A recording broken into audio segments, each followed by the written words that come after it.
Welcome back to the show. Well, a lunar eclipse is coming up, and it's actually your last opportunity for a few years to see just an incredible experience. If you've never seen it before, I can't tell you how absolutely stunning it is. And here to tell you more about it is Gary Boyle, astronomy educator and writer. Welcome. Great to have you here in person, Gary. Great to be back in the studio. Oh, it's wonderful to have you. Let's talk lunar eclipse. It's always been such an incredible part of our imaginations, I think, right? I remember growing up in school and building, things in order to see it properly, especially when it comes to a solar eclipse. Yeah. Let's talk about a lunar eclipse, though. What exactly is a lunar eclipse? What makes it so special? Well, a lunar eclipse occurs when the full moon, in this case the full beaver moon for November, moves into the Earth's shadow.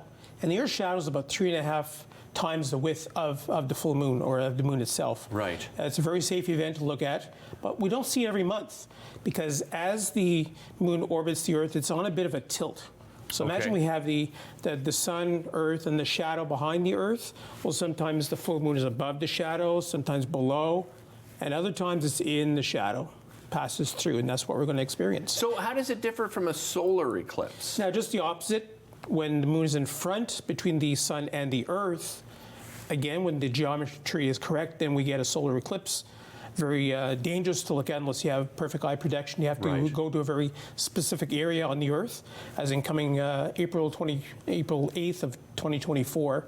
And only lasts 2-3 minutes, sometimes 6-7 on rare occasions. But the lunar eclipse, half the Earth sees it for about 3.5 hours. Okay, and what is the best time? Where's the best place to witness it? Best place to witness it here in our region?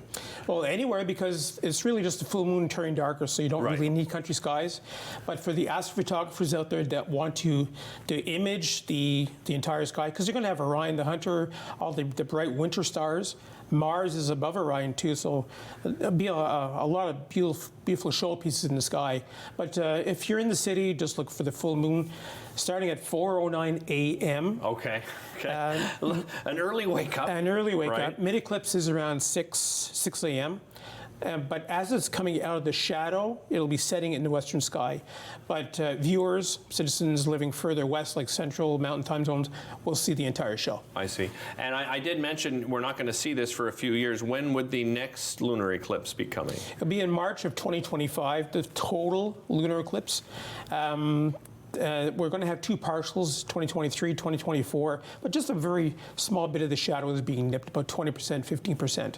So I know it's a terrible hour, but if you've never seen the blood moon, as people refer to, really have to go out and experience it. That's because you sort of see this oranginess, that's right? Correct. This reddish orange, that's why we call it a blood moon, I guess. And just like we see the beautiful red sunsets at night, that orange sunset, if you're on the moon at the same time, during a total eclipse at the center of the moon, you would see the beautiful orange ring around the Earth being our atmosphere.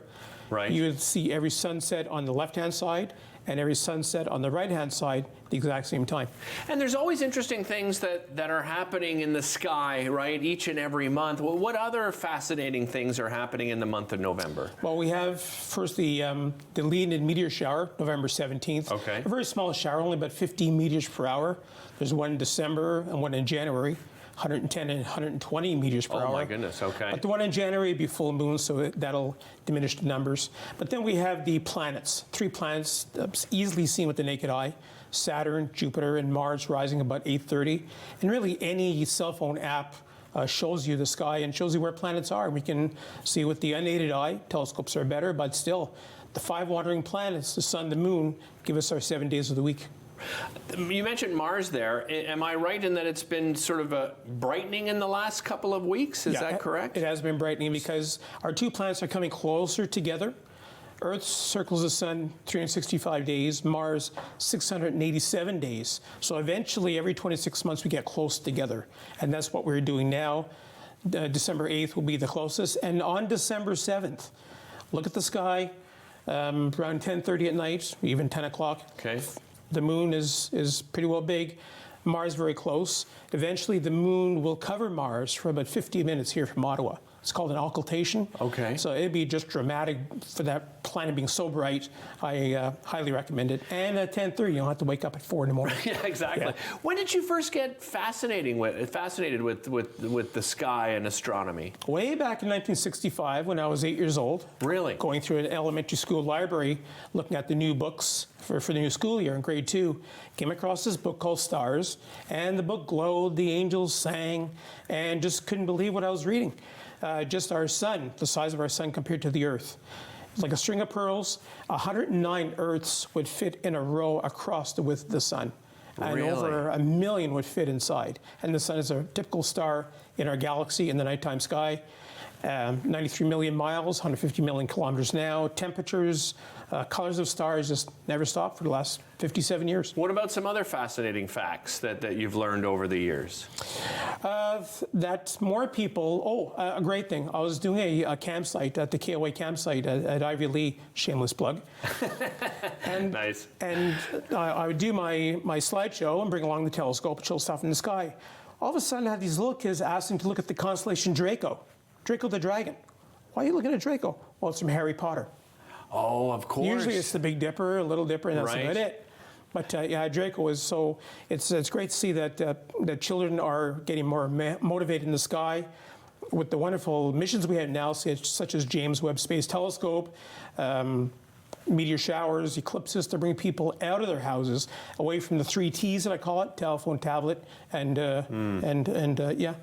And you're building something pretty special in your backyard, as I That's understand. right, What are yeah. you building? Building a bigger observatory. I have one in Barrhaven. Okay. And it's on my website, wondersofastronomy.com. Another shameless plug. And I do have pictures of the old observatory, smaller, 11 by 9, but this will be 24 by 12, 12 by 12 roll-off roof. It'll be really nice. And is that, I mean, that's obviously just for your own personal use because this is, you know, your area of study, right? Yeah, correct. But I will be astrocasting, which I did do years ago in Barrhaven. Okay. And showing live images of the sky. People ask questions around the continent. Wonderful. I'll remind everybody at home your website. Gary, thanks so much. Great to see you here in person. Great to have Wondersofastronomy.com is the website. We'll be right back.